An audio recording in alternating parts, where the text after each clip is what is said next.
এসো কোরআনের আলো মেখে আলোকিত হই, আধারের শত পথ মারিয়ে। خليله وخيرته من خلقه وأمينه على وحي أرسله ربه رحمة للعالمين وحجة على الناس أجمعين فهدى الله تعالى به من الضلالة وبصر به من الجهالة وكثر به بعد القلة ولم به بعد الشتات فصلوات الله وسلامه عليه وعلى آله الطيبين وأصحابه الغر الميامين ما اتصلت عين بنذر ووعت أذن بخبر وسلم تسليما كثيرا أما بعد فيا عباد الله أوصيكم بنفسي وإياكم التقوى فإن الله عز وجل قال يا أيها الناس اتقوا ربكم الذي خلقكم من نفس واحدة وخلق منها زوجها وبث منهما رجالا كثيرا ونساء واتقوا الله الذي تساءلون به والأرحام إن الله كان عليكم رقيبا وقال تعالى يا أيها الذين آمنوا اتقوا الله حق تقاته ولا تموتن إلا وأنتم مسلمون وقال تعالى يا أيها الذين آمنوا اتقوا الله وقولوا قولا سديدا يصلح لكم أعمالكم ويغفر لكم ذنوبكم ومن يطع الله ورسوله فقد فاز فوزا عظيما الحمد لله الله শুকরিয়া আদায় করি আলহামদুলিল্লাহ আরও শুকরিয়া আদায় করি আল্লাহ রাব্বুল আলামিন হায়াত এতটুকুই দীর্ঘ দিয়েছেন যার কারণে আল্লাহ যেই মাসকে সম্মানিত করেছেন ওই মাসে আমরা এখনও জীবিত আছি আলহামদুলিল্লাহ। সেই মাসটা কোন মাস? মুহররম মাস। আজকে হচ্ছে মুহররম মাসের 3 তারিখ। তা আলহামদুলিল্লাহ রাসূলুল্লাহ সাল্লাল্লাহু আলাইহি ওয়াসাল্লাম এই মাসকে সম্বোধন করেছেন যে আল্লাহর মাস, শাহরুল্লাহ আল মুহররম, যে আল্লাহর মাস হচ্ছে মুহররম মাস। তো আমরা আল্লাহর মাসের মধ্যে আছি, জীবিত আছি, সুস্থ আছি আলহামদুলিল্লাহ, এবং আল্লাহর দ্বীনের সাথে আছি আলহামদুলিল্লাহ। আমাদের মধ্যে কি হীনমন্যতা কাজ করে যে আমি মুসলমান? অনেকেরই কাজ করে। হয়তো আপনারা যারা খুতবার আগে চলে আসছেন তাদের কাজ করে না, কারণ এই আশাটা প্রমাণ করে যে দ্বীনের প্রতি আন্তরিকতা আছে। আর যারা কোনো রকম হাজিরা দেওয়ার জন্য অথবা সমাজকে দেখানোর জন্য আসে, বোঝা যায় যে এদের অন্তরে দ্বীনের প্রতি কোনো আন্তরিকতা নাই, এবং তারা এই দ্বীনের অনুসারী হতে পেরে গর্ববোধ করে না, বরং তারা হীনমন্যতায় ভোগে। তা আলহামদুলিল্লাহ আল্লাহ তাআলা আমাদেরকে এই হীনমন্যতার ঊর্ধ্বে রেখেছেন। আমরা আমাদের এই দ্বীনকে নিয়ে গর্ব করি, আমরা এই দ্বীনের সাথে আছি, এই জন্য আমরা আল্লাহ শুকরিয়া আদায় করি আলহামদুলিল্লাহ। কারণ এই দ্বীনকে সকল ধরনের আসমান এবং জমিনের নিয়ামত দিয়ে পূর্ণ করে দিয়েছেন কে? আল্লাহ তাআলা। তিনি বলেছেন আল ইয়াউম আকমালতু লাকুম দীনাকুম, পরিপূর্ণ দ্বীন, পরিপূর্ণ জীবন ব্যবস্থা, সেটা কোনটা? ইসলাম। ওয়া আতমামতু আলাইকুম নি'মাতি, নিয়ামতও দিয়ে পূর্ণ করে দিয়েছেন, কোনো নিয়ামত আর এখানে বাকি রাখেন নাই। সেটা বিধানগত হতে পারে, আসমানের হতে পারে, জমিনের হতে পারে, জীবন চরিত্রের সাথে সংশ্লিষ্ট হতে পারে, আল্লাহর নির্দেশ হতে পারে, নিষেধ হতে পারে, এগুলো সব কিছু মিলে নিয়ামত আল্লাহ পূর্ণ করে দিয়েছেন। এবং এত পরিপূর্ণ একটা দ্বীনের অনুসারী আমাদেরকে বানিয়েছেন যে কেউ যদি এই দ্বীনকে উপলব্ধি করতে পারে, সে এই দ্বীনের বাইরে থাকলে এই দ্বীন নিয়ে সে ঈর্ষা করবে। যেমন ঈর্ষা করতো ইহুদিরা, তারা মনে করতো যে তারাই হচ্ছে একমাত্র আসমানের উপর থেকে আসা দ্বীনের অনুসারী। কিন্তু যখন আল্লাহ রাব্বুল আলামিন কোরআন নাজিল করেছেন, এই আয়াত যেদিন নাজিল করেছেন, বা এই আয়াতের ব্যাপারে তাদের অবস্থান ছিল এটা যে তারা হীনমন্যতায় ভুগতেছে। তারা এসে ওমর ইবনুল খাত্তাব রাদিয়াল্লাহু তাআলা আনহুকে বলতেছে যে ইয়া আমিরুল মুমিনিন, ওমর রাদিয়াল্লাহু তাআলা আনহুর খেলাফতকালে ইহুদিরা এসে ওমর রাদিয়াল্লাহু তাআলা আনহুকে বলতেছে এই আয়াতের ব্যাপারে, যে আয়াতে আল্লাহ বলতেছেন আমি দ্বীন পরিপূর্ণ করে দিয়েছি, নিয়ামত পরিপূর্ণ করে দিয়েছি এই দ্বীনের মাধ্যমে। তো ইহুদিরা এসে ওমর রাদিয়াল্লাহু তাআলা আনহুকে বলতেছে যে ইয়া আমিরুল মুমিনিন ইন্নাকুম তাকরাউনা আয়াতুম মিন কিতাবিকুম, যে আপনারা আপনাদের কিতাব থেকে একটি আয়াত তেলাওয়াত করেন। লাউ আলাইনা মাশারাল ইয়াহুদ, যদি এই আয়াত আমাদের উপরে নাজিল হতো, অর্থাৎ যে আয়াতে আল্লাহ দিন পূর্ণ করে দিয়েছেন, এই আয়াত যদি আমাদের উপরে নাজিল হতো, লাত্তাখাযনা যালিকাল ইয়াউম ঈদান, আমরা ওই দিনটা উৎসবের দিন হিসেবে উদযাপন করতাম। মানে আমরা এত খুশি হতাম, আর আমরা হীনমন্যতায় ভুগি। কারণ আমাদেরকে আল্লাহ তাআলা এমন একটা দিনের অনুসারী বানিয়েছেন যে কোনো কিছুর জন্য কারো ধারস্থ হতে হবে না, কোনো কিছুর জন্য আপনি আটকাবেন না, কোনো কিছুর জন্য ঠেকায় পড়ে যাবেন না, জীবন থেমে থাকবে না, আপনার আচার আচরণ নিয়ম নীতি আনুষ্ঠানিকতা কোনো কিছুই থেমে থাকবে না, সব কিছুই চলমান থাকবে যতক্ষণ আপনার নিঃশ্বাস চলবে। এমন পরিস্থিতি কখনো হবে না যে দিনের উপরে থাকতে গিয়ে আপনাকে কোনো কিছু বাদ দিতে হবে, অথবা অন্যের কাছে যেতে হবে, অথবা অন্যের কাছ থেকে জেনে নিতে হবে, অন্যেরটাও অনুসরণ করতে হবে। এইরকম পরিস্থিতি ইসলামে কখনো হবে না। ওমা জাআলা আলাইকুম ফিদ্দীন মিন হারাজ, অচল অবস্থা বলতে যা বোঝায় কোনো কিছু আল্লাহ তাআলা এই দিনের মধ্যে রাখেন নাই, ইসলামের মধ্যে নাই, কিন্তু অচল করে রেখেছি আমরা জানার অভাবে এবং মানার অভাবে এবং ইমানের দুর্বলতার কারণে। তো সেগুলোর ঊর্ধ্বে রেখে দিন নিয়ে গর্ববোধ করা, দিন নিয়ে আল্লাহর কৃতজ্ঞতা আদায় করা, আলহামদুলিল্লাহ যে আল্লাহ তার দিনের সাথে আমাদেরকে রেখেছেন এবং তার দিন পালন করার তৌফিক আমাদেরকে দিয়েছেন, আলহামদুলিল্লাহ। আমরা নামাজ পড়ার প্রয়োজনীয়তা অনুভব করি, কারণ আল্লাহ আমাদেরকে দিয়েছেন, আলহামদুলিল্লাহ। আমরা আল্লাহর দিন পালন করার প্রয়োজনীয়তা অনুভব করি, আলহামদুলিল্লাহ। আল্লাহ তাআলা বলেছেন সূরা আলে ইমরানের 85 নম্বর আয়াতে যে মাই ইয়াবতাগি গায়রাল ইসলামি দীনা, ইসলাম বাদ দিয়ে যদি কেউ অন্য জীবন ব্যবস্থায় কোনো কিছু করে, ফালাই ইউকবালা মিন, আল্লাহর কাছে সেটা কোনো গ্রহণযোগ্য হবে না। ওয়া হুয়া ফিল আখিরাতি মিনাল খাসিরিন, আখিরাতে থেকে সে লাভবান হবে না, ক্ষতিগ্রস্ত হবে, ক্ষতিগ্রস্ত হবে। এই জন্য রাসূলুল্লাহকে বললেন, ওটাও সূরা আলে ইমরানে বলেছেন 20 নম্বর আয়াতে যে ফাইন হাজুকা, তারা যদি আপনার সাথে বিবাদ করে, কারণ আপনি আত্মসমর্পণ করেছেন, তারা করতে চায় না, এই বিষয়ে যদি তারা বিবাদ করে, ফাকুল আসলামতু ওয়াজহিয়া লিল্লাহ ওয়া মান ইত্তাবা'আন, আমি আমার সব কিছু নিয়ে কার কাছে আত্মসমর্পণ করেছি, আল্লাহর কাছে, এবং আমার অনুসারী যারা আছে তারাও। ফাইন হাজুকা ফাকুল আসলামতু ওয়াজহিয়া লিল্লাহি ওয়া মান ইত্তাবা'আন ওয়া কুল লিল্লাযীনা আমানু ওয়া কুল লিল্লাযীনা উতুল কিতাব ওয়াল উম্মিয়্যিন আসলামতুম, সাধারণ জনগণ যারা আছে এবং কিতাবধারী যারা আছে এদেরকে বলুন যে তোমরা কি আত্মসমর্পণ করেছ? ফাইন আসলামু, যদি আত্মসমর্পণ করো, ফাকাদ ইহতাদাউ, হেদায়েত তখন পাবা। ওয়াইন তাওয়াল্লাউ ফাইন্নামা আলাইকাল বালাগ, আর যদি মুখ ফিরিয়ে নাও তাহলে আমাদের দায়িত্ব হচ্ছে পৌঁছে দেওয়া, বাস পৌঁছে দিয়েছি, আল্লাহর পক্ষ থেকে যা এসেছে। আল্লাহু বাসীরুম বিল ইবাদ, এরপরে কি করবা না না করবা দেখতেছে কে? আল্লাহ। বাসীরুম বিল ইবাদ, বান্দার সব কিছু তিনি পর্যবেক্ষণ করতেছে।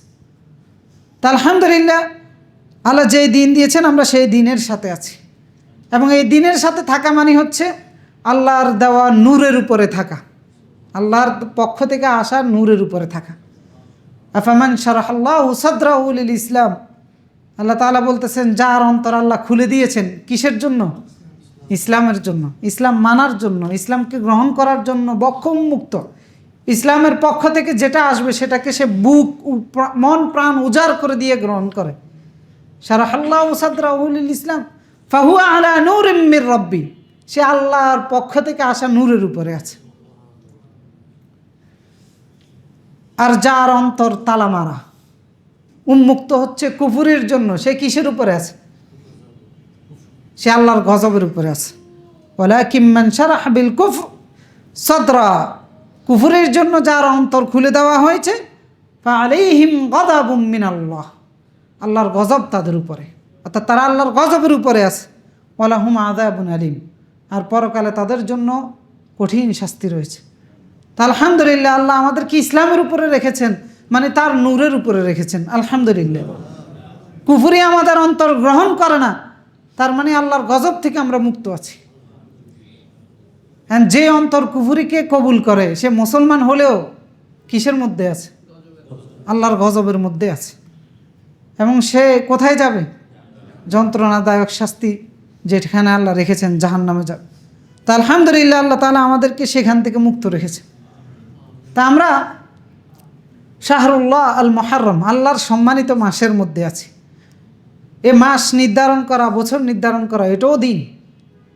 আমরা এই কথাগুলো এই কারণেই বলেছি যে ইসলাম এতটাই পরিপূর্ণ যে মাস গণনা করবেন, কারো ধারস্থ হওয়ার দরকার নেই। বছর গণনা করবেন, কারো ধারস্থ হওয়ার দরকার নেই। বাংলা বর্ষপঞ্জিকে যদি না থাকে মুসলমানের কোনো সমস্যা হবে? অথবা খ্রিস্টানদের যে বর্ষপঞ্জিকে তারা হিসাব করে ইংরেজি সন, সেটা না থাকলে মুসলমানের কোনো সমস্যা হবে? ইসলাম এতটাই পরিপূর্ণ যে আপনার দিন দিবস গণনা করবেন, সাপ্তাহিক হতে পারে, প্রতিদিনের হতে পারে, মাসিক হতে পারে, বাৎসরিক হতে পারে। আল্লাহ দিয়ে দিয়েছেন আমাদেরকে, কারো ধারস্থ হওয়ার প্রয়োজন নেই। কিন্তু আমাদের কাছে তো যখন ইংরেজি সন আসে কত ঢাক ঢোল পিটিয়ে আমরা জানান দেই যে নতুন বছর আসতেছে। বাংলা সন আসলেও সেখানেও অনেক ঢাক ঢোল পিটিয়ে, কিন্তু কোন দিক দিয়ে যে ইসলামিক সনটা কোন দিক দিয়ে আসতেছে আর কোন দিক দিয়ে যাচ্ছে আমাদের খবরও থাকে না। তো এটাই হচ্ছে আমাদের দিনের প্রতি আন্তরিকতা, মানে যে নিয়ামতের মধ্যে আছি নিয়ামতের প্রতি আমাদের এটা হচ্ছে আন্তরিক। কিন্তু আমাদের আন্তরিকতা হওয়া উচিত ছিল আমি সব কিছু জানার আগে ইসলামের বিধানগুলো জানব, ইসলামিক বিষয়গুলো জানব, তখনই দেখা যাবে যে আমার মধ্যে দিনের প্রতি কতটুকু আন্তরিকতা তখন ফুটে উঠবে। তা আল্লাহ তাআলা এই মাসটাকে সম্মানিত করেছেন। এবং আরবি সনটা বা ইসলামিক সনটা শুরু হয় এই মাস দিয়ে, মুহররম দিয়ে শুরু হয়। এই জন্য এই মাসটাকে রাসূলুল্লাহ বলেছেন যে সহিহ মুসলিমের 1163 নম্বর হাদিসে যে আফদালুস সিয়াম বা'দা রমাদান, রমাদানের পরে সর্বোত্তম সিয়াম কোন মাসের?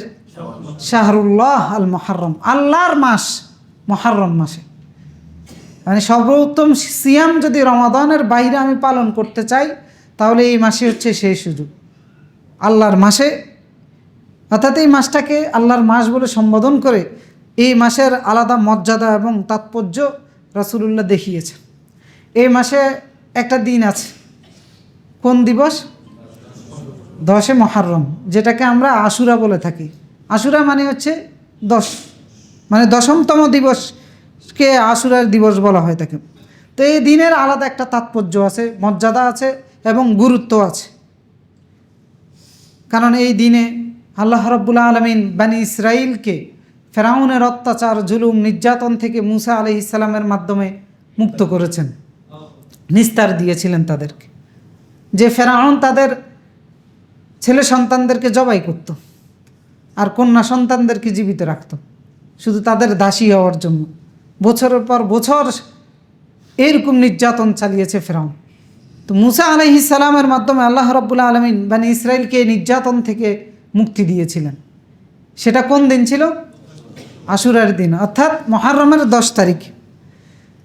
তো এই দিনকে এই জন্য ইহুদিরা অনেক ঘটা করে পালন করত এবং তারাও এই দিনের সম্মানে সিয়াম পালন করত। অর্থাৎ 10 মুহররম ইহুদিরা সিয়াম পালন করে থাকে আল্লাহ শুকরিয়া স্বরূপ এবং মূসা আলাইহিস সালামের সম্মানে। যার কারণে রাসূলুল্লাহ যখন মদিনায় আগমন করেন, মদিনায় তো ইহুদিদের বসবাস ছিল, তো যার কারণে এটা দেখে রাসূলুল্লাহ সাল্লাল্লাহু আলাইহি ওয়াসাল্লাম তাদেরকে জিজ্ঞাসা করছেন, আর তখন তারা বলেছিল যে হাদা ইয়াউমুন নাজ্জাল্লাহু বনী ইসরাঈল মিন আদুবিহিম ফাসামাহু মূসা, যে এটা ওই দিন যেই দিন আল্লাহ তাআলা বনী ইসরাঈলকে ফেরাউনের নির্যাতন থেকে মুক্ত করেছেন। এই জন্য এই দিন মূসা আলাইহিস সালাম সিয়াম পালন করতেন কৃতজ্ঞতা স্বরূপ। ফাকাল, তখন রাসূলুল্লাহ বললেন যে আনা হাক্কু বিমূসা মিনহু, যে তোমাদের চাইতেও মূসা তো আমার বেশি নিকটবর্তী। সুতরাং ফাসামাহু ওয়া আমারা বিসিয়ামিহি, রাসূলুল্লাহ এই দিন সিয়াম পালন করতেন এবং সাহাবায়ে কেরামকেও নির্দেশ দিলেন এই দিন সিয়াম পালন করার জন্য। কিন্তু তিনি ইহুদিদের ব্যতিক্রম করার জন্য নির্দেশনা দিয়েছেন। ইহুদিরা পালন করে কয়দিন? একদিন। রাসূলুল্লাহ যে কোনো কিছু ক্ষেত্রেই, যে কোনো ইবাদতের ক্ষেত্রেই ইহুদিদের সাথে যেটার সাদৃশ্য ছিল, ওনার নির্দেশনা ছিল খালাফুল ইয়াহুদ, সেক্ষেত্রে ইহুদিদের চাইতে ব্যতিক্রম করার জন্য। তো এই জন্য রাসূলুল্লাহ বললেন যে তিনি যদি জীবিত থাকতেন, আল্লাহ যদি জীবিত রাখে, আগামী বছর তিনি নবমতম দিনেও রাখবেন, অর্থাৎ দশম এবং নবম। তো সেই হিসাবে আমরাও 10 মুহররম রাখতে পারি এবং 9 মুহররম রাখতে পারি, যেটা আগামী বৃহস্পতিবার এবং শুক্রবার। আর যদি কেউ বৃহস্পতিবারে না রাখেন তাহলে শুক্র এবং শনিবার রাখতে পারেন, যেহেতু মূল উদ্দেশ্য হচ্ছে ইহুদিদের সাথে ব্যতিক্রম করা। আর এই সিয়ামটার ফজিলত হচ্ছে, রাসূলুল্লাহ বলেছেন সিয়াম ইয়াউমে আশুরা, আশুরার দিনের সিয়াম আহতাসিবু আলাল্লাহ, আমি বিশ্বাস করি, আমি মনে করি যে আইয়ুকাফিরাস সানা আল্লাতী ক্বাবলাহু, গত 1 বছরের সমস্ত গুনাহ আল্লাহ তাআলা মাফ করে দিবেন। তার মানে আগামী শুক্রবারের সিয়ামটা। তো শুক্রবারের সাথে ইহুদিদের সাথে খেলাফ করার জন্য বৃহস্পতিবারে একদিন রেখে দিতে পারি, অথবা যারা বৃহস্পতিবারে পারবো না তারা শনিবারে রেখে দিতে পারি। তো এই জন্য আশুরার দিনের একটা গুরুত্ব, মর্যাদা, মুহররম মাসের 10তম তারিখের একটা মর্যাদা ইসলামের মধ্যে রয়েছে। কিন্তু এই আশুরার দিনটা অত, মানে এই বিষয়গুলো এতটাই গুরুত্বপূর্ণ বিষয় নয় যে, কিন্তু আমাদের এগুলো আলোচনা করতে হচ্ছে কারণ এই দিনগুলোকে কেন্দ্র করে কিছু ভুল বিশ্বাস, ভ্রান্ত ধারণা, ভুল শিক্ষা আমাদের মধ্যে আছে। সেজন্য যদি ভুল শিক্ষাগুলো না থাকতো তাহলে এগুলো আমাদের জন্য এত ইম্পর্টেন্ট বিষয় ছিল না। এখন সেই কিছু বিভ্রান্তিকর ভুল ধারণা, কুসংস্কার এই আশুরার দিনকে কেন্দ্র করে আমাদের সমাজের মধ্যে প্রচলিত আছে। তো এই বিশ্বাসগুলো থেকে আমাদেরকে দূরে থাকতে হবে এবং এই কুসংস্কার থেকে আমাদেরকে দূরে থাকতে হবে। কারণ ভুল আমল যদি আমি করি, আমলটা বাতিল করে দিবেন কে? আল্লাহ। আমল করাটা জরুরি নয়, কিন্তু আমলটা সঠিক হওয়াটা জরুরি। এই জন্য ভুল থেকে দূরে থাকতে হবে। আমল করার প্রয়োজন নাই, কিন্তু ভুল থেকে দূরে থাকতে হবে। তো ভুলগুলোর মধ্যে সবচেয়ে বড় বিশ্বাসগত যে ভুলগুলোর মধ্যে ছিল সেটা হচ্ছে যে আল্লাহ তাআলা আসমান এবং জমিন সৃষ্টি করেছেন আশুরার দিন। এটা কি সঠিক? আমরা গত সপ্তাহে আলোচনা করেছি কোন দিন সৃষ্টি করেছেন? জুমার দিনে। এরপর আল্লাহ তাআলা কিয়ামত হবে আশুরার দিনে, এই যে একটা বিশ্বাস সমাজে প্রচলিত আছে, এটা কি ঠিক? না, এটাও বেঠিক। আশুরার দিন আজকে মনে করেন আজকে আশুরা চলে গেল, আমি তো নিশ্চিত হয়ে গেলাম বাকি 1 বছর আর কিয়ামত হবে না, আকাম কুকাম যা আছে সব করে নি। তো কিয়ামত তো আল্লাহ রাব্বুল আলামিন এই কারণে গোপন রেখেছেন যাতে করে বান্দা নিশ্চিত জেনে এরপরে এর আগের সময়গুলোতে সে যেন আকাম না করে। কারণ বান্দার কাছে এটা অনিশ্চিত কিয়ামত কখন হবে, সুতরাং সে সবসময় সতর্ক থাকবে। যেন আল্লাহ তাআলা বলেছেন ইন্না সাআতা আতিয়াতুন আকাদু উখফিহা লিতুজজা কুল্লু নাফসিন বিমা তাসআ, যে কিয়ামতটাকে আমি সুনির্দিষ্ট একটা সময় পর্যন্ত গোপন করে রেখে দিয়েছি। এর কারণ কি? লিতুজজা কুল্লু নাফসিন বিমা তাসআ, প্রত্যেককে তার কর্মের প্রতিফল যেন দেওয়া যায়। সুতরাং আশুরার দিনে কিয়ামত হবে এই বক্তব্য সঠিক নয়, শুক্রবারে হবে এটা হাদিস শরীফের মধ্যে এসেছে। এরপরে আরেকটা বিশ্বাস আছে যে ইউনুস আলাইহিস সালামকে আল্লাহ রাব্বুল আলামিন মাছের পেট থেকে নাজাত দিয়েছিলেন আশুরার দিনে, এটাও ভুল বিশ্বাস প্রচলিত আছে। এবং নূহ আলাইহিস সালামের কিস্তি নোঙ্গর করেছিল আশুরার দিনে, এটাও ভুল বিশ্বাস। এগুলোর কোনো প্রমাণ নাই, ভিত্তি নাই। আদম আলাইহিস সালাম এবং হাওয়া আলাইহিস সালামের সাক্ষাৎ হয়েছিল আশুরার দিনে, মুহররমের 10 তারিখ। এই জাতীয় আরও অনেকগুলো ভ্রান্ত বিশ্বাস আমাদের সমাজে প্রচলিত আছে। সেগুলো বিশ্বাসগুলো থেকে, ধারণাগুলো থেকে আমাদেরকে দূরে থাকতে হবে। আর সবচেয়ে গুরুত্বপূর্ণ যে একটা বিষয়, এই দিনকে কেন্দ্র করে আমরা অনেক বাড়াবাড়ি করি, আরেকটা সম্প্রদায় ছাড়াছাড়িও করে, সেটা হচ্ছে ইমাম হুসাইন রাদিয়াল্লাহু তাআলা আনহুর শাহাদাত আশুরার দিনে হয়েছে, যেটাকে নিয়ে সবচেয়ে বেশি বাড়াবাড়ি করে শিয়া সম্প্রদায়। তারা এই দিনটাকে, যেটাকে আমরা কারবালার দিন বলে থাকি, হুসাইন রাদিয়াল্লাহু তাআলা আনহু শাহাদাত বরণ করেছেন এই দিনে। তো ওনার শাহাদাতকে কেন্দ্র করে বিশাল একটা মুসলিম জনগোষ্ঠী অনেক বেশি বাড়াবাড়ি করে থাকে। আবার আরেকটা জনগোষ্ঠী আছে যাদেরকে নাসিবী সম্প্রদায় বলা হয় থাকে, এরা অনেক বেশি ছাড়াছাড়ি করে। ইমাম হুসাইন রাদিয়াল্লাহু তাআলা আনহু অনেক সম্মানিত ব্যক্তি, রাসূলুল্লাহর নাতি, এবং তাদের প্রতি ভালোবাসা রাখা এটা আমাদের দায়িত্ব। রাসূলুল্লাহর নির্দেশ, কোরআনেরও নির্দেশ। তাদের প্রতি বিদ্বেষ পোষণ করা যাবে না। রাসূলুল্লাহর পরিবারের প্রতি, তার পরিবারের প্রতি ভালোবাসা পোষণ করতে হবে, এবং তাদের সম্মান এবং মর্যাদা আল্লাহ এবং তার রাসূল ঘোষণা করে দিয়ে গিয়েছে। তো এই জন্য ইমাম হুসাইন রাদিয়াল্লাহু তাআলা আনহুকে নিয়ে এই মর্যাদার কারণে বাড়াবাড়ি করা যাবে না, আবার আশুরার দিনকে তার শাহাদাতকে কেন্দ্র করে এখানে ছাড়াছাড়িও করা যাবে না। তো শিয়া সম্প্রদায় অনেক বাড়াবাড়ি করে কারবালার ঘটনাকে কেন্দ্র করে। তারা তাদের দিনের মধ্যে অনেকগুলো নিয়ম নীতি নিয়ে এসেছে। তো এই যে দিন পরিপূর্ণ হয়েছে, আমরা প্রথমেই বলেছিলাম যে দিনটা পরিপূর্ণ, এর কারণটা কি? কারণটা হচ্ছে এই ঘটনা যে ইসলাম রব্বুল আলামিন ওই আয়াতের মাধ্যমে পরিপূর্ণ করে দিয়েছেন। রাসূলুল্লাহর মৃত্যু শেষ। ইসলামের শরীয়তের মধ্যে কোনো কিছু ঢুকা অথবা বের হওয়া চ্যাপ্টারও ক্লোজ। এর পরবর্তীতে ইসলামী শরিয়ার মধ্যে কোনো করণীয় বা বর্জনীয় আর ঢুকানোর কোনো সুযোগ নাই, অথবা কোনো ঘটনাকে কেন্দ্র করে ইসলামের কোনো হুকুম, বিধিবিধান, নিয়ম নীতি নিয়ে আসবেন এই সুযোগ আর নাই। রাসূলুল্লাহর মৃত্যুর মাধ্যমে শেষ হয়ে গেছে। এখন এই কারবালার ঘটনা ঘটেছে কত বছর পরে? তারও প্রায় 30 বছরের উপরের সময়ের পরে, আরও প্রায় 30 বছরও না, আরও অনেক বেশি, প্রায় 60 থেকে 65 বছর পরের ঘটনা। তো যেখানে ইসলাম পরিপূর্ণ হয়ে গেছে 60 বছর আগে, সেখানে 60 বছর পরের ঘটনাকে কেন্দ্র করে আপনার কোনো আকীদাগত বিষয় অথবা আমলগত বিষয় নির্ধারণ করার সুযোগ কোথায় পাবে? কোত্থেকে আসে? এজন্য ইসলাম কারবালার ঘটনা এটা একটা ইতিহাস, আর ইতিহাস ইসলামের কোনো কিছু করার জন্য অথবা না করার জন্য কখনো দলিল না। ইসলামের দলিল হচ্ছে কোরআন, সুন্নাহ, ইজমা, কিয়াস, এগুলো আছে। সাহাবায়ে কেরামের মত, মদিনার অধিবাসীদের আমল, আল ইস্তিহসান ওয়াল উরফ, এগুলো নিয়ে বিতর্ক আছে, কিন্তু 4টা বিষয় সবাই ঐক্যমত: কোরআন, হাদিস, ইজমা, কিয়াস। ওইগুলোর ভিতরে ইতিহাস কোথাও নাই। এবং কি যেগুলো নিয়ে বিতর্ক আছে দলিল হওয়ার ব্যাপারে, সেগুলোর মধ্যেও কখনো ইতিহাস ইসলামের দলিল হিসেবে কারো কাছেই গ্রহণযোগ্য না। সুতরাং ইতিহাস একটা ঘটনা, ইতিহাস থেকে আমরা শিক্ষা নিতে পারবো, কিন্তু শরীয়তের জন্য, ইসলামের মধ্যে কোনো নিয়ম নীতি প্রণয়নের জন্য বা বাদ দেওয়ার জন্য ইতিহাসকে দলিল হিসেবে নিয়ে আসার কোনো সুযোগ নেই। তো এই জন্য কারবালার ঘটনাকে কেন্দ্র করে করণীয় বর্জনীয় কিছু আছে? কিচ্ছু নেই, কিছুই নেই। কিন্তু শিয়া সম্প্রদায় এই ঘটনাকে কেন্দ্র করে তারা অনেক কিছু করে থাকে। তো সেইগুলো থেকে আমাদেরকে দূরে থাকতে হবে। আর তারা যেটা করে থাকে সেটা হচ্ছে যে আহলে বাইত অর্থাৎ রাসূলুল্লাহ সাল্লাল্লাহু আলাইহি সাল্লামের পরিবারকে নিয়ে অনেক বেশি বাড়াবাড়ি করে থাকে।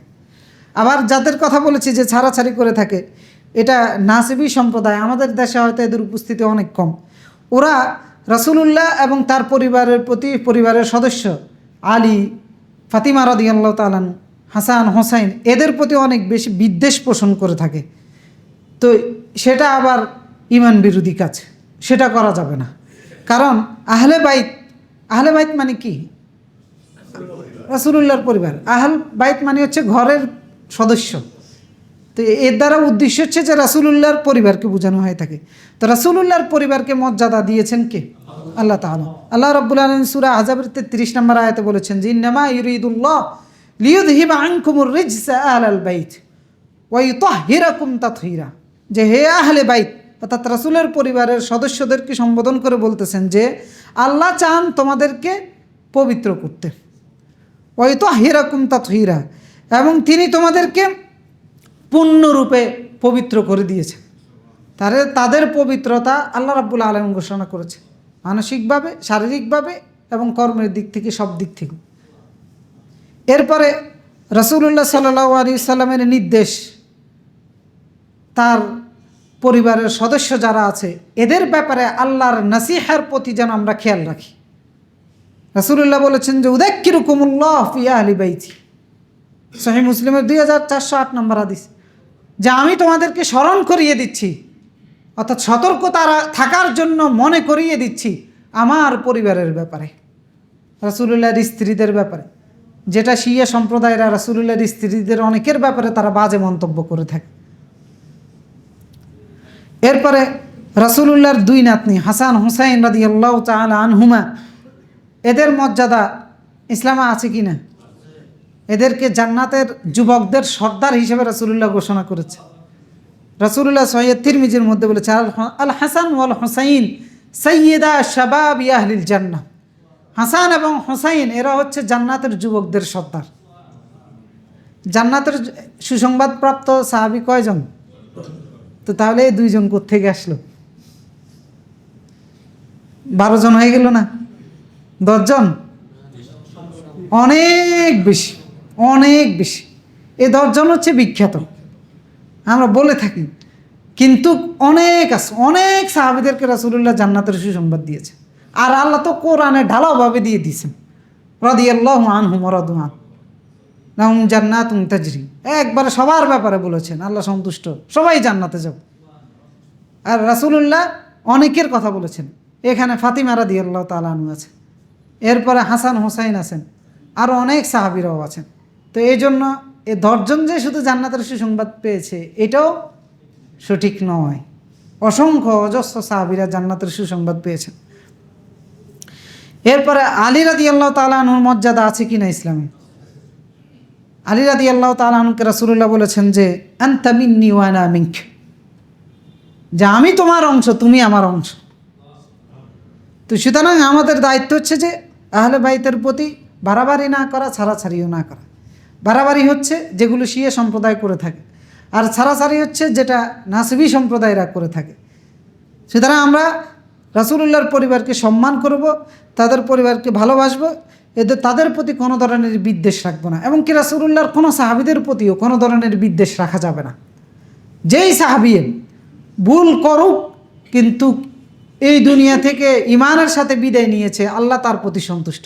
সুতরাং আল্লাহর ফায়সালা যেখানে চূড়ান্ত হয়ে গেছে, সেখানে আমি আল্লাহ যার প্রতি সন্তুষ্ট তার প্রতি আমি অসন্তুষ্ট হওয়ার দুঃসাহস কোনোভাবে দেখানো যাবে না। যত ভুলেই আপনার রাসূলুল্লাহর সাহাবীদের জীবনীতে দেখেন না কেন, কারণ তারা কি মাসুম ছিলেন? নবীরা মাসুম, সাহাবীরা মাসুম নয়। তো সুতরাং তাদের ভুল থাকতে পারে, কিন্তু ওই ভুলের জন্য তাদের প্রতি কোনো বিদ্বেষ অথবা সমালোচনা করা কোনোভাবেই ঈমান বিরোধী কাজ, আল্লাহর ফায়সালার বিপক্ষে গিয়ে দাঁড়ানো। তো এই জন্য রাসূলুল্লাহর পরিবার এবং তার সাহাবী কারো প্রতি কোনো ধরনের বিদ্বেষ রাখা যাবে না। তো সুতরাং এই আশুরার দিনকে কেন্দ্র করে যেগুলো হয় সেগুলো থেকে আমাদেরকে সতর্ক থাকতে হবে, নিজের ঈমানকে হেফাজত করার জন্য, নিজের আমলগুলোকে হেফাজত করার জন্য, যাতে করে ভুল কোনো আমলের কারণে আমার আমল নষ্ট না হয়ে যায়, ভুল কোনো বিশ্বাস ধারণ করার কারণে আমার ঈমান যেন নষ্ট না হয়। এই জন্য প্রথমত আমাদের আশুরার দিনে করণীয় থাকলে কি করণীয় আছে? কি করণীয় আছে? সিয়াম পালন করা। বাস, এটা কি আবার ফরজ না ওয়াজিব না সুন্নত? এটা সুন্নত, রাসূলুল্লাহ রেখেছেন। আর সমস্ত সুন্নতের হুকুমই হচ্ছে নফল, অতিরিক্ত। তো সুতরাং রাসূলুল্লাহ যেহেতু এই দিনে সিয়াম পালন করেছেন, আমরা এই দিনে সিয়াম পালন করতে পারি। আর ফজিলত হচ্ছে রাসূলুল্লাহ বলেছেন বিগত 1 বছরের গুনাহ মাফ করে দেওয়া হবে। তো সেই হিসাবে আমরা আগামী শুক্রবারে রাখতে পারি। এবং যেহেতু রাসূলুল্লাহ বলেছেন যে ফাইদা কানা আল আম আল মুকবিল, আগামী বছর যদি আমি বেঁচে থাকি, সুমনা আল ইয়াউমুত তাসিআ, আমরা 9তম দিনেও সিয়াম পালন করব। তো কেউ যদি কোনো কারণে বৃহস্পতিবারে না রাখতে পারেন, তাহলে শুক্রবারের সাথে শনিবারের দিন মিলিয়ে রেখে দিবেন, যাতে করে ইয়াহুদীদের সাথে একটা বৈপরীত্য হয়। যেহেতু রাসূলুল্লাহ আরেক বর্ণনার মধ্যে বলেছেন ইয়াউমান ক্বাবলাহু ওয়া ইয়াউমান বা'দাহু, আগে অথবা পরে একদিন। আর এই সিয়ামটা কি ফরজ? না, ফরজ নয়। জন্য এটার ক্ষেত্রে আবার সবাইকে একবার জোর করা, কাউকে জবরদস্তি করা, যে না রাখলে আবার তাকে লজ্জা দেওয়া, এই জাতীয় কোনো বিষয় করা যাবে না। এটা একান্তই যার যার ব্যক্তিগতভাবে সে করবে, যদি সে ফজিলতটা পেতে চায় সে করবে, আর না করলে সেই ক্ষেত্রে আমরা কোনো ধরনের জবরদস্তি করার কোনো সুযোগ নেই। দ্বিতীয়ত হচ্ছে এই দিনের আর কোনো নির্ধারিত আমল আছে? কোনো নির্ধারিত আমল নাই আশুরার দিনে। তাহলে আমি কি করব? স্বাভাবিক যে ন্যাক আমলগুলো অন্যান্য দিনে করে থাকি সেই দিনও আমি স্বাভাবিক ন্যাক আমলগুলো করব। স্বাভাবিক অন্যান্য ন্যাক আমল যেগুলো আছে, নামাজ, রোজা, হজ, জাকাত হইতে, দান সাদাকা হইতে, মানুষের সাথে ভালো আচরণ হতে, পিতামাতার সাথে ভালো আচরণ, এগুলো সবগুলোই করতে পারে। ইন্নাল হাসানাত ইউযহিবনাস সাইয়্যাত, ন্যাক আমল বদ আমলগুলোকে মুছে দেয়। তো এই জন্য ন্যাক আমল করতে পারি। কুসংস্কারগুলো থেকে বিরত থাকতে হবে যেগুলো আমরা, এবং বেদাত থেকে বিরত থাকতে হবে যেগুলো আমাদের সমাজে প্রচলিত আছে। তো সেগুলো শোক পালন করা আশুরার দিনে, যে হুসাইন রাদিয়াল্লাহু তাআলা আনহু শাহাদাত বরণ করেছেন, এই জন্য শোক পালন করতেছি। কালো কাপড় গায়ে দিলাম, কালো বেশ ধারণ করলাম, কালো পাঞ্জাবি গায়ে দিলাম। এরপরে শোকের ধরন তো আরও ডেঞ্জারাস, মানে ছুরি দিয়ে দেখি যে বুক ছিঁড়ে ফেলে, পিঠ ছিঁড়ে ফেলে, লোহা দিয়ে শরীরের মধ্যে নিজেকে অত্যাচার করে। এটা এই ধরনের শোক বা এই ধরনের আমল যেটা গায়ের মাকুলা, মানে আকলেই অযৌক্তিক, এই জাতীয় কোনো আমল আদম থেকে শুরু করে মুহাম্মদ সাল্লাল্লাহু আলাইহি সাল্লাম পর্যন্ত আল্লাহ তাআলা কখনোই কাউকে দেন নাই, কোনো জাতিকেই দেন নাই। তারা মুসলমান কীভাবে এই জাতীয় আমল করে, যেখানে আল্লাহ তাআলা স্পষ্টভাবে বলে দিয়েছেন ওয়ালা তুলকু বিআইদিকুম ইলা তাহলুকা, নিজ হাতে নিজের ধ্বংস করা যাবে না, নিজের ক্ষতি করা যাবে না, লা দরার ওয়ালা দিরার। আর নিজকে পিটাইতেছে। এই দেখবেন আশুরার দিনে পুরান ঢাকার এখান থেকে মিছিল বের হবে, এরপরে চট্টগ্রামে অনেক জায়গায় তাজিয়া মিছিল, এবং সরকারে কত নিরাপত্তা দেয়, কত আয়োজন সরকার করে থাকে। তো এগুলো থেকে বিরত থাকতে হবে, এবং সরকারের প্রতিও আমাদের আহ্বান এই সমস্ত আয়োজন থেকে নিজেদের ঈমানকে রক্ষা করার জন্য, ইসলামের উপরে টিকে থাকার জন্য এগুলো থেকে দূরে থাকতে হবে। শোক করা, মাতম করা, তাজিয়া মিছিল করা, রক্তপাত করা, বুকের মধ্যে, গালের মধ্যে থাপড়ানো, পিঠের মধ্যে থাপড়ানো, এই জাতীয় বিষয়গুলো থেকে দূরে থাকা। কারণ রাসূলুল্লাহ সাল্লাল্লাহু আলাইহি ওয়াসাল্লাম তিনি বলেছেন যে লাইসা মিন্না মান লাতামাল হুদুদা ওয়া শাক্কাল জুয়ুবা ওয়া দাআ বিদাওয়াল জাহিলিয়া।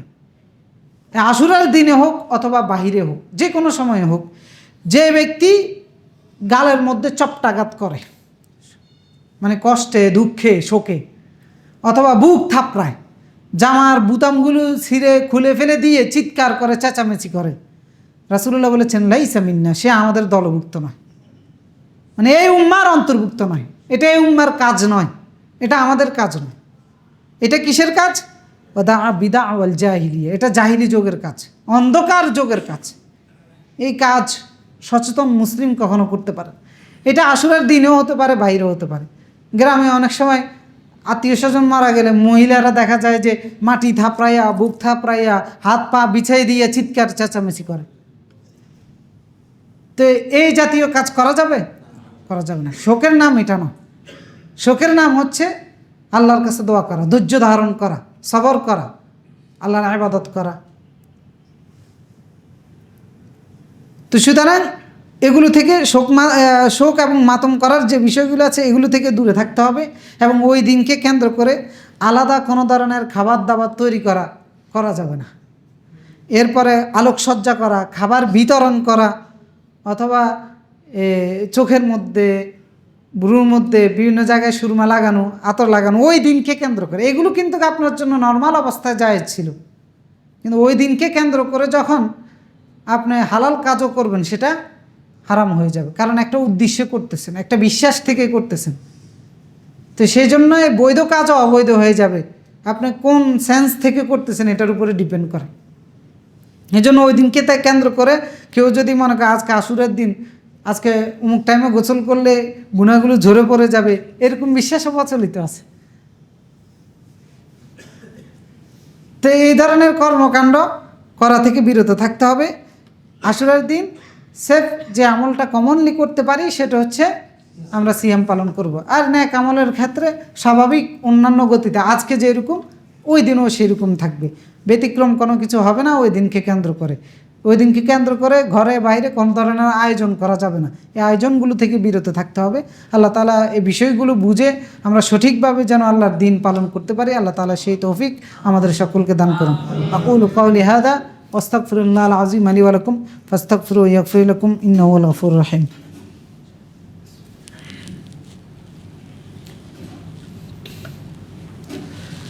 আলহামদুলিল্লাহি আলা ইহসানিহি ওয়া শুকরু লাহু আলা তাওফীকিহি ওয়া ইমতিনানিহি ওয়া আশহাদু আল লা ইলাহা ইল্লাল্লাহু ওয়াহদাহু লা শারীকা লাহু তা'যীমান লিশানিহি ওয়া আশহাদু আন্না মুহাম্মাদান আবদুহু ওয়া রাসূলুদ দাঈ ইলা রিদওয়ানিহি সাল্লাল্লাহু সাল্লামা আলাইহি ওয়া আলা আলিহি ওয়া সাহবিহি ওয়া মান সারা আলা নাহজি ওয়াস্তান্না বিসুন্নতি ইলা ইয়াউমিদ্দিন। সম্মানিত মুসল্লিয়ান ইকরাম, আমরা শুরুতেই বলেছিলাম ইসলাম পরিপূর্ণ জীবন ব্যবস্থা নাকি অপরিপূর্ণ? পরিপূর্ণ জীবন ব্যবস্থা।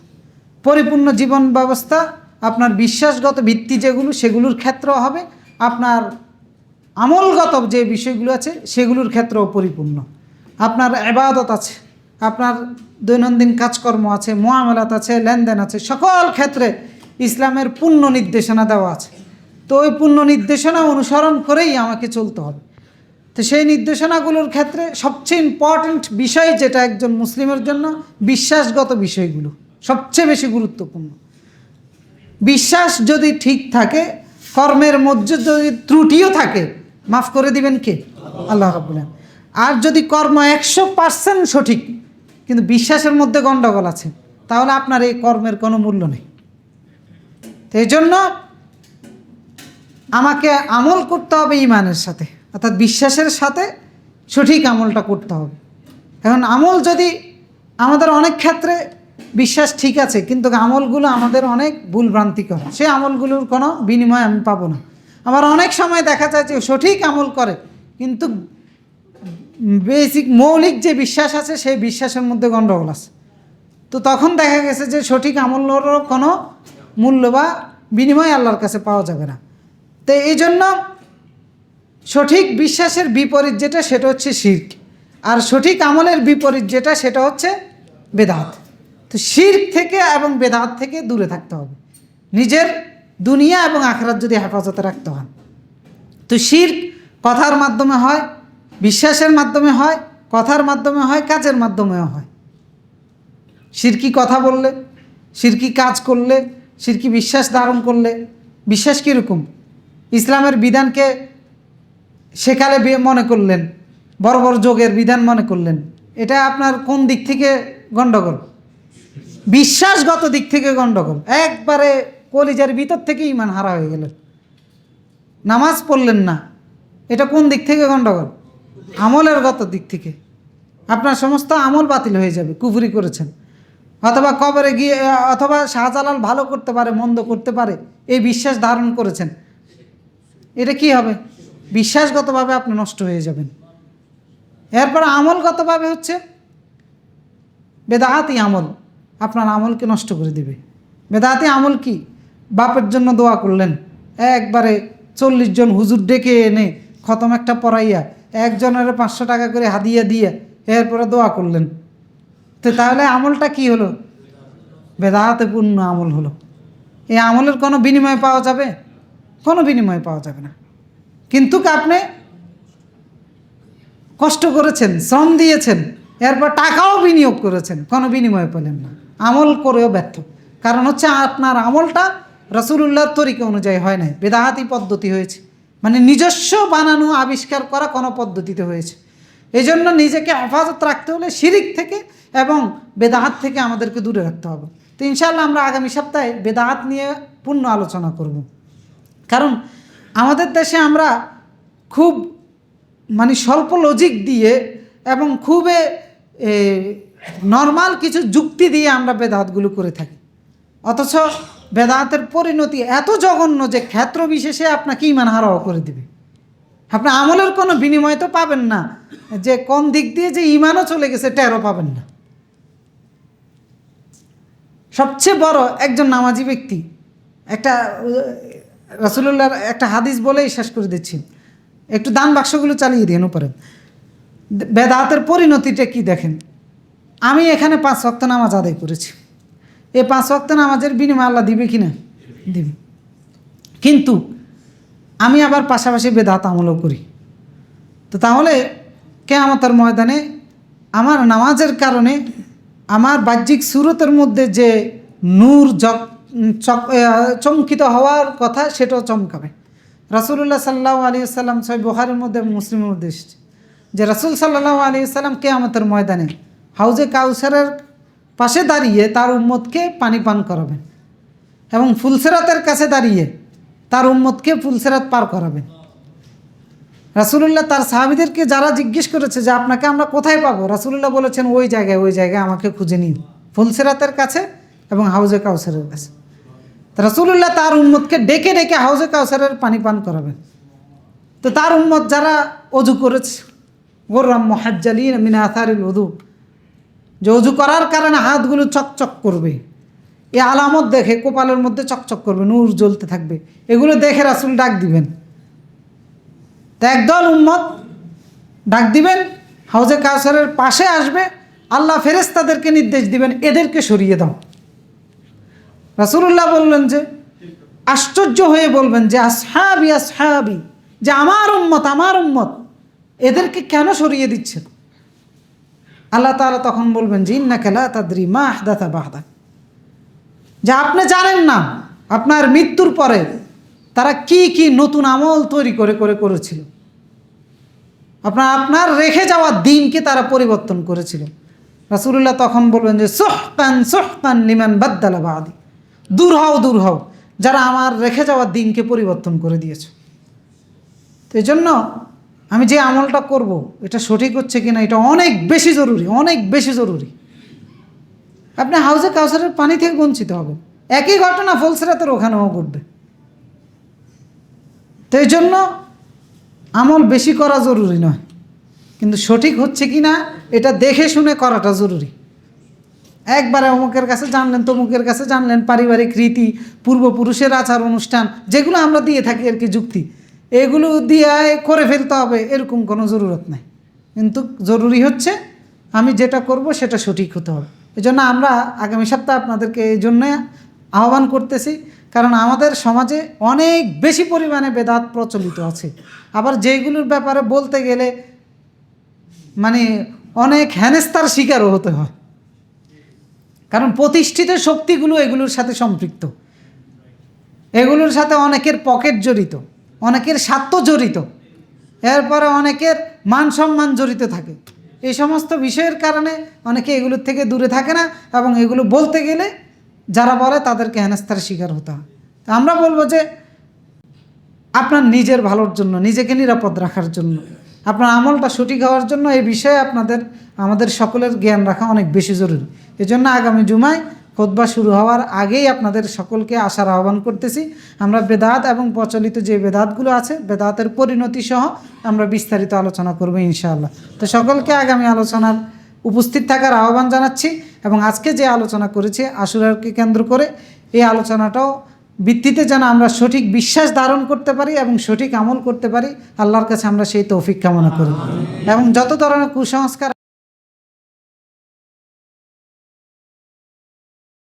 আছে